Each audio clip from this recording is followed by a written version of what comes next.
Assalamualaikum warahmatullahi wabarakatuh. Saya ini ingin mengantar diskusi ini dengan satu dua ungkapan. Yang pertama, pendidikan itu satu institusi kompleks. Bahkan kalau bicara penganggaran saja, lebih dari sepertiga anggaran Kabupaten Lamongan itu ada di Dinas Pendidikan. Kalau 3 triliun, maka hampir, bukan lebih ya, tapi ya sekitar 3 sepertiganya lah. Itu untuk dunia pendidikan. Kita bicara mulai dari proses penganggarannya, sampai proses kurikulumnya, sampai proses kesehusaaannya dan sebagainya. Sebagai institusi kompleks, maka kalau kita mau melihat masa depan, ya tentu kita melihat pendidikan. Itu kalau bicara anggaran tadi, lalu bicara kurikulumnya.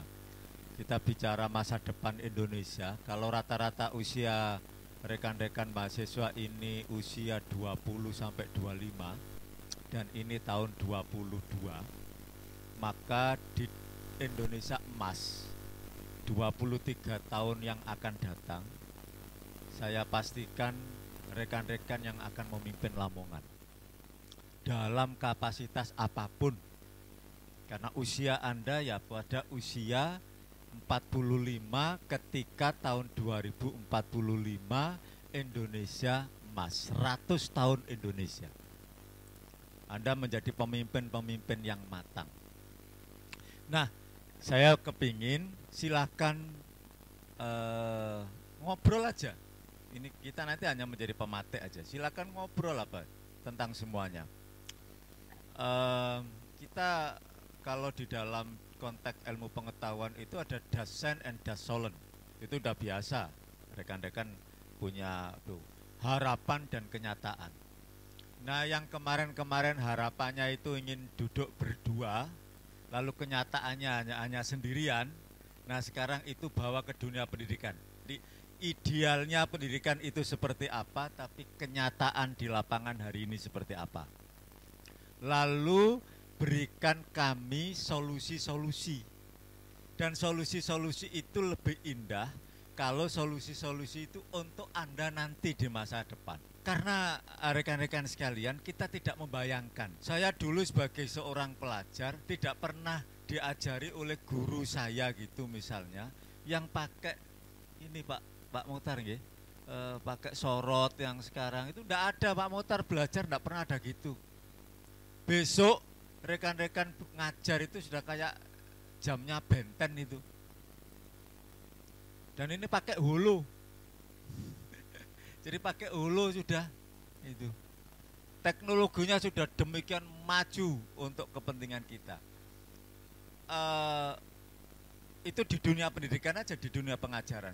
Belum lagi kalau kita bicara kebutuhan kerja, kebutuhan dunia industri dan kebutuhan apa yang harus disediakan oleh dunia pendidikan.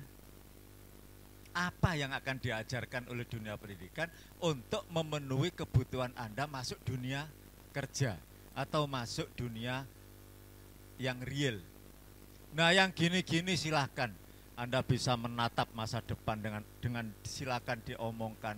Anda bisa melihat realitas sekarang yang ternyata kreativitas itu sangat dibutuhkan oleh dunia pendidikan di masa yang akan datang dan saat ini dan yang akan datang. Jadi sebagai institusi kompleks kita bicara dari bicara tentang kurikulumnya, kita bicara tentang penganggarannya, kita bicara tentang dari sisi siswanya, kita bicara dari sisi pemerataan pendidikannya, kita bicara dari sisi SDM gurunya, semuanya silakan dilihat oleh perspektif milenial ini, dan kami ingin itu ditangkap oleh rekan-rekan lalu disuarakan, lalu itu menjadi catatan kita baik untuk hari ini, perbaikan pendidikan maupun untuk pandangan kita ke depan dan sebagainya. Acara diskusi siang hari ini memang melatar belakangi adanya diskusi kecil dengan bapak-bapak dari Dewan Pendidikan, dan akhirnya pendidikan sendiri menjadikan salah satu pondasi dasar untuk bagaimana nanti kebutuhan manusia secara berkelanjutan. Dan siang hari ini mengangkat tema sinergitas pendidikan untuk menuju wajah SDGs 2030 ini memang salah satu bentuk 15 tahun adanya penciptaan SDGs itu sendiri. Sederhananya begini, kita buat bahwa pendidikan itu di mata teman-teman, di mata milenial itu seperti apa.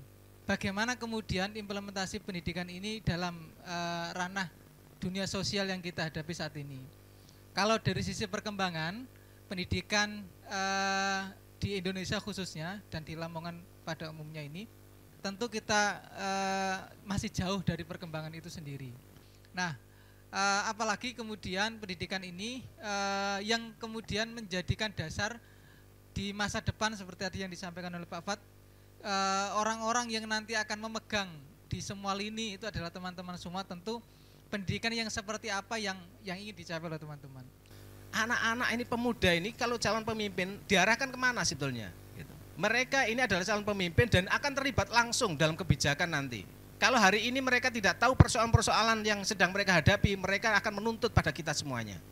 Kalau misalnya pembangunan hari ini tidak mementingkan jenengan, maka jenengan akan menimpati ampasnya. Contoh gini, hari ini kita menikmati listrik seakan-akan tidak habis. Jenengan pakai HP seakan-akan energi tidak habis. Kita menggunakan ini kompor listrik, kita menggunakan bensin, Pertamax, semuanya seakan-akan tidak habis dan habis-habisan. Dimanapun di situ ada sumber minyak, semuanya dihabiskan. Untuk siapa? Untuk masyarakat hari ini, tidak untuk kalian. Kita mendapat CSR-nya lah. Ada apa ini, jalan dicor, semuanya sebagus dan kita senang. Saya pikir ini senang atau piye toh gitu. Kalau tidak dipikirkan hari ini, maka habislah masa depan jenengan. Sehingga pembangunan kita harus ada sustainable. Membangun hari ini tidak kemudian dihabiskan selesai hari ini, tetapi untuk anak-anak kita. Nah, pembangunan anak kita seperti apa? Itu yang harus kita pikirkan. Karena jenengan akan terlibat menjadi pemimpin itu nanti. Kalau kita berbicara tentang sustainable development goals, ya, tujuan pembangunan berkelanjutan seperti apa? Ya. Kalau pendidikan diarahkan ke sana, nah sementara kita sedang posisinya di mana? Ya. Di satu sisi disparitas pendidikan kita sangat jauh. Program pendidikan ini nyatanya di Kabupaten Lamongan tidak terlaksana dengan cukup baik. Apalagi di program SDG ini ya, yang dari PBB itu ada Douglas, siapa itu yang mewakili di Indonesia untuk menimbang dan juga meninjau dari program-program pemerintah. Nah, tetap kita sebelum kita bicara ke pusat, alangkah baiknya kita bicara daerah kita. Lanjutan dari Mas Amir, saya sepakat apa yang disampaikan oleh Mas Amir. Wajah pendidikan Kabupaten Lamongan sangat tidak jelas. Berarti bukan tidak jelas, tapi sangat tidak jelas. Terkait apakah Kabupaten Lamongan sudah menerapkan atau membentuk atau dan lain sebagainya terkait SDGs ini. Itu saja. Apakah Kabupaten Lamongan sudah membuat konsep-konsep terkait pendidikan baik itu SMP, SD, SMP, SMA dan lain sebagainya?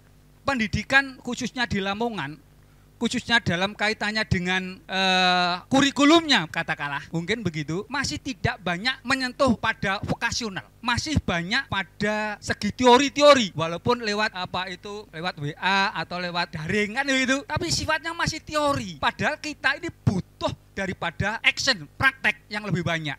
Bumi ini bukan warisan nenek moyang, tetapi titipan anak cucu. Karena memang kita ini tidak penikmat bumi ini.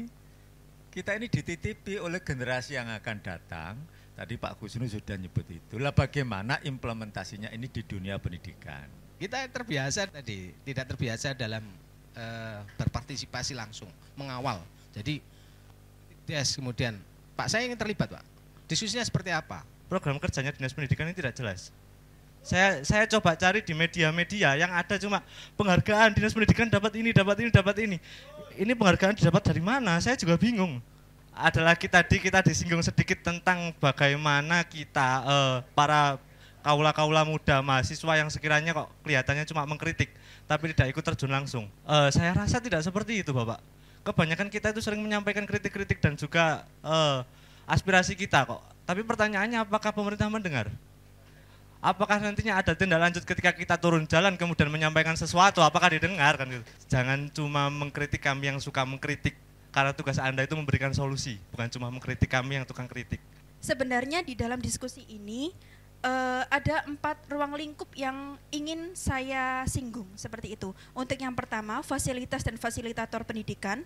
Untuk yang kedua, kurikulum. Yang ketiga, SDM. Yang keempat adalah dunia kerja. Kita ini punya problem kurikulum, bahwa kemampuan dukun bayi itu, kalau Cina itu pengobatan tradisional dan pengobatan modern kan digabung oleh negara. Tapi kita kan enggak. Ada penurunan generasi. Nah ini yang perlu ke depan, perlu kita siapkan bersama, mulai dari pemerintah, pemuda, mahasiswa, perguruan tinggi, akademisi dan lain sebagainya, untuk bagaimana kita menyiapkan pendidikan ini tidak hanya fokus pada pendidikan formal, tetapi pendidikan informal, non formal ini juga kita gerakkan. Difabel juga seperti itu, sudah diwadahi oleh pemerintah. Ya kemarin ada berapa jadi itu ya juga kita berikan. Terus kemudian sekolah-sekolah ramah lingkungan, ramah anak ini ya kita dorong memang arahnya ke sana. Dan kita tidak membatasi untuk itulah lembaga-lembaga formal maupun non formal. Bahkan kita pingin kalau ya monggo, ini kan diskusi, silakan mungkin disodorkan apalah yang nanti kita bisa dorong ke sana. Ya program ya tadi yang ya kalau perintis ini kan ya sudah berjalan dengan baik, ya program beasiswa untuk siswa yang ada di Lamongan maupun yang di luar Lamongan ini ya sudah banyak yang dirasakan. Mungkin teman-teman juga sudah tahu kalau ya kita memberikan pendidikan gratis, ya bukan gratis dalam arti ya subsidi lah, tidak terlalu besar yang kita berikan, tapi bisa memberikan dorongan motivasi kepada anak-anak untuk bisa. Terus kemudian yang di mungkin masyarakat miskin, ya masyarakat miskin ini kan sudah banyak fasilitas dari pemerintah yang diberikan ya, dalam rangka untuk memberikan keleluasaan agar tidak ada anak kita yang apalagi di pendidikan dasar atau mungkin di SMA ini tidak bisa sekolah karena ekonomi. Ini ya sangat naif lah kalau kita ada lembaga atau ada keluarga yang tidak bersekolah ya karena ekonomi. Ini tidak, sebetulnya hanya mungkin misinformasi saja. Dan sebetulnya kita tetap memberikan pendidikan gratis kepada mereka yang tidak mampu. Ya. Diversifikasi kurikulum ini adalah sesuai dengan potensi masing-masing. Kalau memang dia itu potensinya di rumah itu mempunyai sawah, harusnya mendekatkan pada pembelajaran biologi itu diajari bagaimana mengolah sawah yang baik. Di Dewan Pendidikan itu nyusun 4 rekomendasi. Kalau nanti kurang tolong dilengkapi. Yang pertama ini yang kita ini susun untuk kita berikan ke pemerintah daerah. Yang pertama itu tentang regrouping, Pak. Yang kedua ini, Pak, pengangkatan kepala sekolah. Yang ketiga adalah sekolah berkualitas. Yang keempat ini kualitas sarana dan prasarananya, Pak. Saya tanya terkait tujuan dari Dinas Pendidikan ini untuk mengarahkan pendidikan yang di Lamongan ini mau dibawa kemana? Mungkin yang bisa ditambahkan untuk 4 yang tadi sudah mau diajukan seperti itu. Yang pertama adalah ruang ramah pendidikan. Kemudian yang kedua adalah wajah budaya Lamongan. Menambahkan satu rekomendasi dari 4 rekomendasi tadi, pendidik maupun dari Dinas Pendidikan ini mempunyai program khusus terkait digitalisasi yang ada. Mungkin tadi yang disampaikan oleh teman-teman itu terkait inovasi, pengawalan budaya, dan lain sebagainya, itu hal yang pasti terwujud jika suatu program daripada pusat nyampe di Dinas Pendidikan ini direalisasikan.